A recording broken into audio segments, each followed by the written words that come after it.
Today I'm going to show you this editor I've made for your Yamaha DX7. It also works for the Yamaha DX7II and probably works with the TX7 and the DX802 because I think they all have the same synth engine more or less. As you can see, it's a Max for Live device. And for me, the appeal of this editor is it fits in the device view. You don't have to have a window floating to edit your DX7. It's kind of just all here. And if you want to hook it up to your synth, first of all, I like using external instrument, but you might also use a MIDI out on your track. And make sure it's sending to the right channel, obviously. If you want to receive information from the synth as well, including patch changes, and you can get the whole bank from the synth as well inside this patch. You'll also want to just arm it. It's kind of a lazy way of doing it, but it works if you just have it set to all ins. You can use it without it receiving MIDI in as well if you don't want to hook your DX7's MIDI out back into your computer. Totally understand. MIDI's a bit of a pain like that, isn't it? You can use it as a one-way editor, just send patches to the synth. That's totally fine. Anyway, I think I made that point. How about we start an initial patch? So I suppose most importantly, there's this menu navigator here, which switches between a few different views. The first two show you all the 6 operators, and it switches between showing you the amplitude envelope and the key scaling view. Finally, there's global as well, which is kind of just all the main global parameters for your DX7, plus a few extra things that you'll find exclusively within the live DX7 editor, which I'll kind of draw attention to in this video. But as I said, we're going to start off with an initial patch, and we're going to click Init. So you can hear it's initialized to a sine wave. I decided to make it 95 on the output, not full volume, but close enough. Other than that, it kind of gives you everything you need for an init patch. It's not actually telling the synth to run its own internal initial patch function, but it's very similar to that. So let's look at some things in live DX7 editor that you might find useful. First of all, let's just listen to that classic DX7 FM sound as we do the most basic FM modulation possible by turning up operator 2 here. Love it. So obviously this is the envelope for the amplitude for the operator. One thing I really wanted with this device was just to be able to quickly change the envelope. I love Dex, the VST. It's an awesome VST. But as far as I know, you still can't do that. And I kind of enjoy the functionality of this one.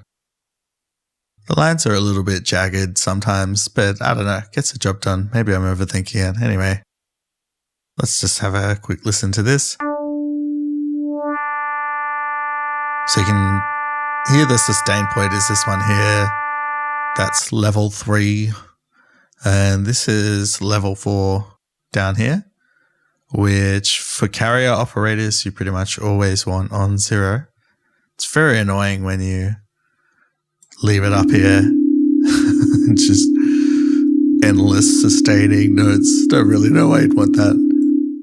I don't know. If you like drone ambient music, I suppose that's good. Let's look at this ratio control. And just to show this off, I'm going to just bring this back up to be a bit more normal. Just a simple sustaining envelope. One cool thing about this patch is you can specify the ratio with this floating point numbox. Thank you, Max.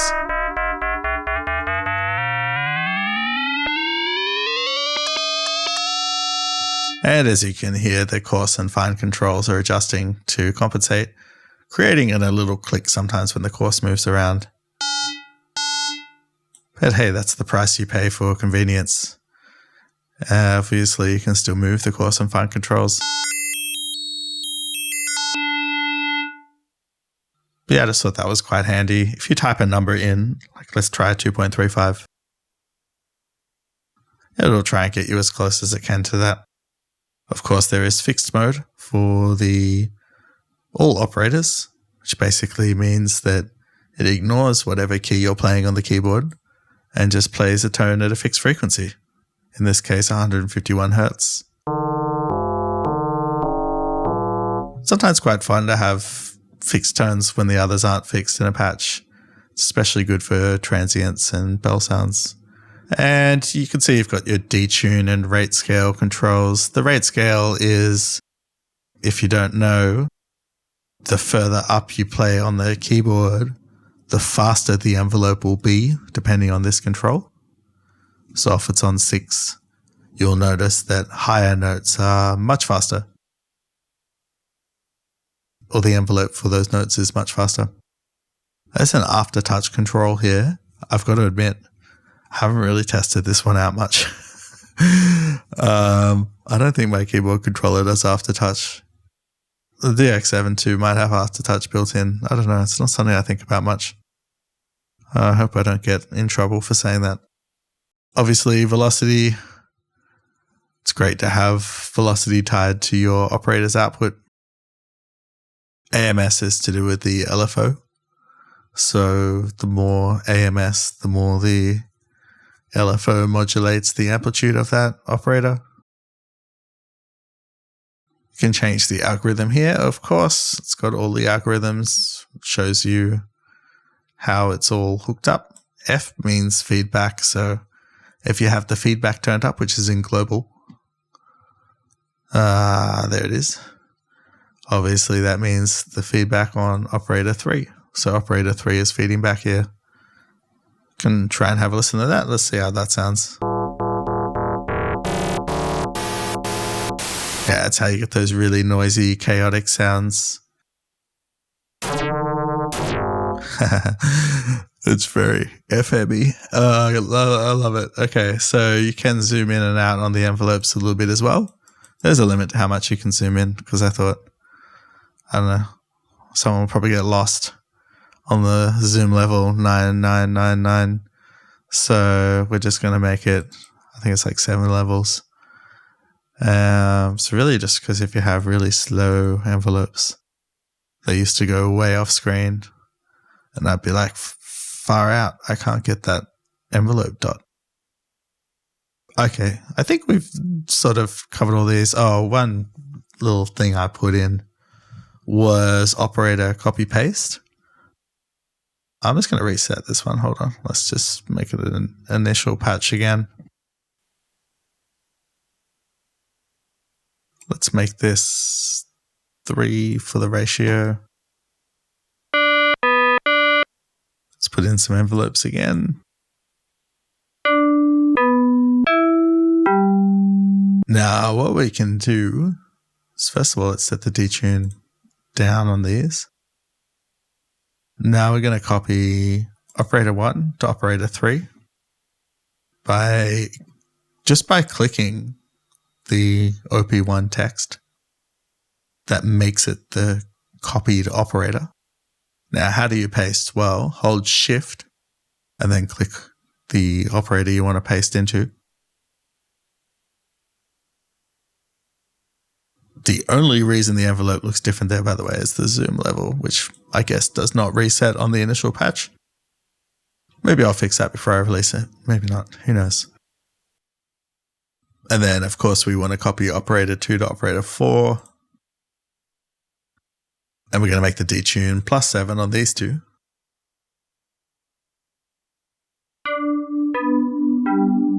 Get that kind of wide detuned effect.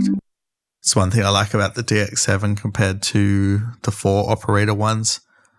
Aside from the fact that you have more operators, of course, is the detuning and the algorithms just makes it a bit better to have thicker FM sounds where you can layer in a couple of carriers that are different pitches. You can do that to a certain extent on the 4-op ones. You're just a bit more limited about your options there. Let's look at some more features that are kind of specific to this editor. and maybe explain anything that could be too confusing. It's a little bit of a messy screen here. I'm sorry about that. So these parameters here are specific for the DX7II because that's actually what I made this with. I don't have an original DX7. I had to get other people to test it. Thanks to the people that tested it. And these are just specific parameters to the DX7II. They're not all of them, but they're the ones I find most useful, especially unison as well. So right now we've already got a sort of detuned patch, as we've just seen. Let's add some unison and unison detune here. Let's go all the way. Why not? Very, very thick. Very chorusy. It's nice. The bend mode is cool as well. Basically, in this case, when it's on high, if I play a chord and I move the pitch wheel, it'll only move the highest note in that chord. So let me show you.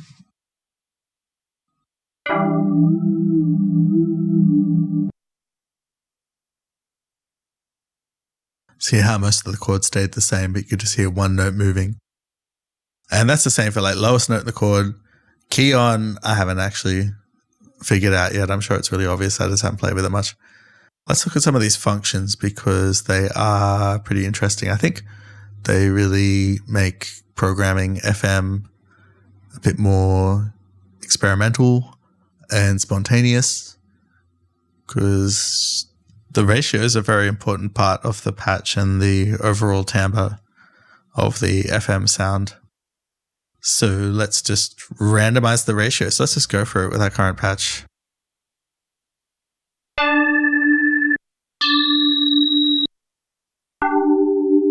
That's kind of cool.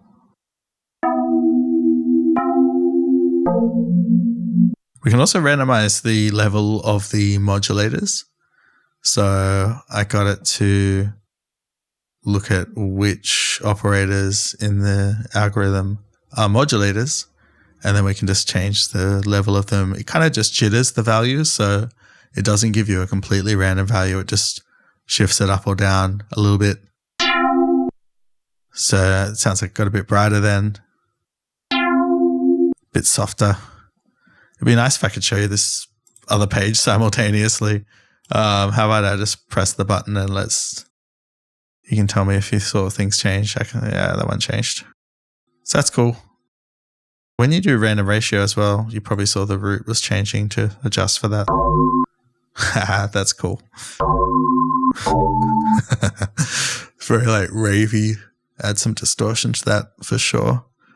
Patch morph. Okay, so to do patch morph, first of all, I've got to actually get a bank loaded here. So we may as well move on to that stuff and then I'll come back to that. We already know what Init does.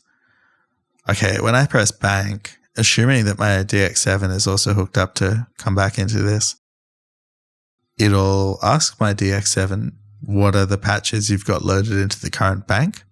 And the bank is just 32 patches. And just wait for it. There it is.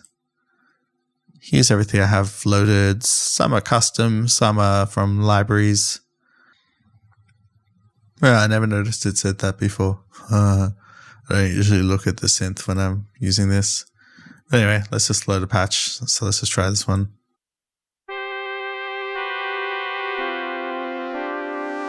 So when I loaded Espresso, notice it was not the 5th patch, but when we look at the live feed coming from my DX7's LCD screen, you'll see it's still on patch 5. So that's just something to keep in mind as you load patches here. You're not actually telling the DX7, hey, load that patch Piano 1 that you have saved. It's actually sending that patch out again to the synth on that same patch number. Here's the classic Piano 1 sound.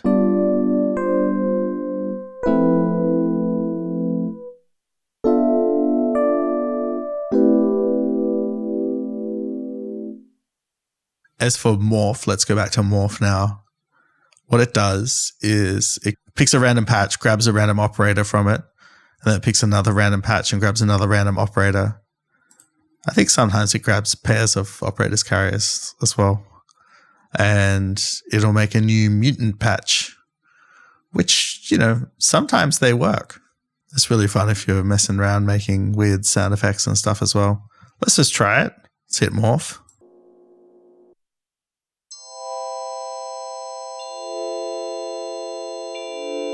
Not bad. Not bad at all. We can just rein this in a bit.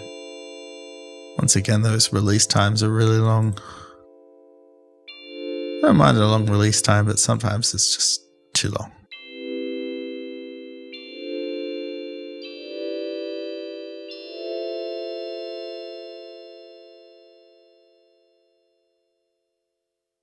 So let's move on now to the library, which is related to the bank, but you can think of library as being like big banks that hold many banks.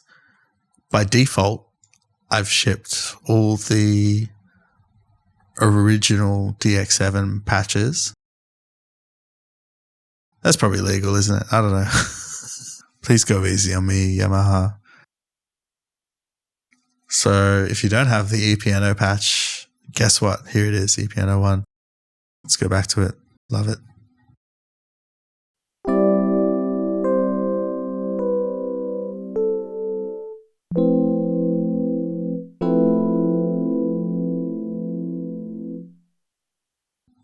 I'm not much of a keyboard player, playing most of the white keys. That one sounded a little bit like Twin Peaks as well. That was accidental.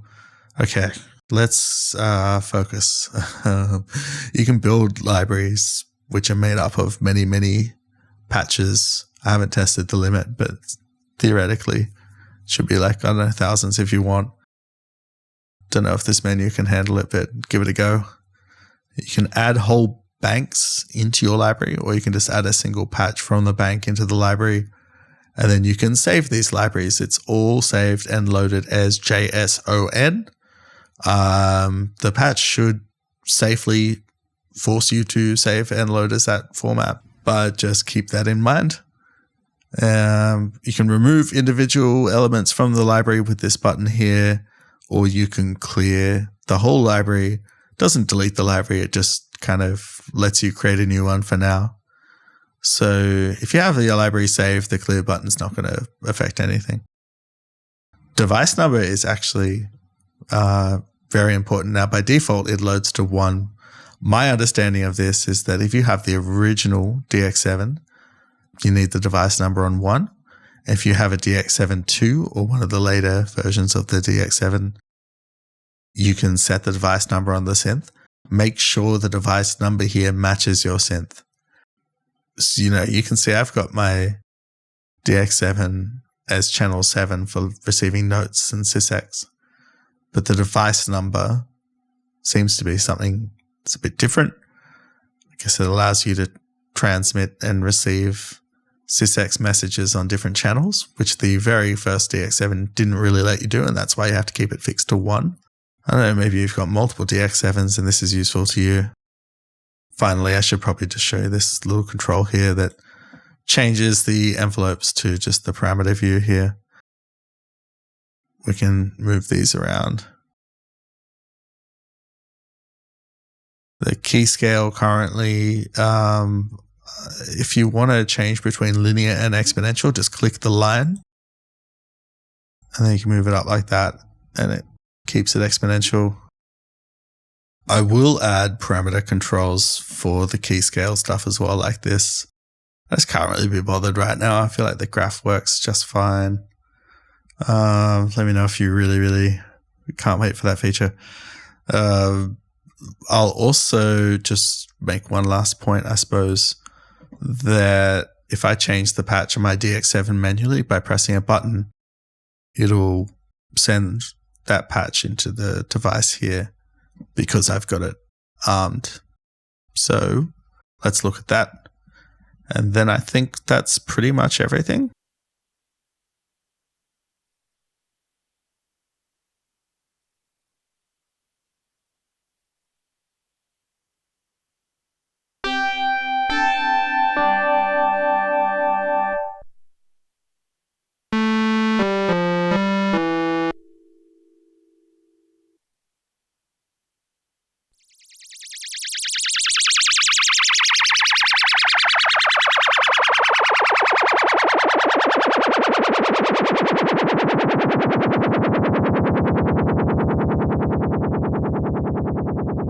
Now that's a patch with a long release time. As you can see, very liberal use of the pitch envelope and lots of pitch modulation with the LFO. Anyway, I think that basically covers it. I hope you have fun using this one. It's certainly made me use my DX7 a lot more. It's free, by the way. Forgot to mention that. I felt bad charging for it. I'm really just keen to see what people do with it. You can automate a lot of the parameters as well, just by right-clicking things and going show automation, or you can map it to your MIDI controller as well. Not all of that will be fine-tuned and tested just yet, but this is just the very first version of this editor. I'll add some new things later on. If you got some suggestions, let me know. At the end of the day, this editor can't force the DX7 sound engine to do anything it's not supposed to. That's all. It's like a closed box, but we can definitely poke at that box with all these individual parameters and also the way we can send whole patches into it. There's also limitations with the MIDI buffer on your synth, so results may vary if you're automating something really fast. Just keep that in mind. But other than that, just let me know what you think. If there's something on it not working, I promise I'll fix it if I can. And I hope you enjoy using it with your synth. Thanks very much for watching and for checking out the device as well. You can check out some of the other things I've made as well just by looking at the videos on my channel or visiting my Gumroad store. Please also follow me on Instagram if you have Instagram. Trying to post there more. And subscribe if you haven't subscribed. Other than that, thanks again for watching and have a good one.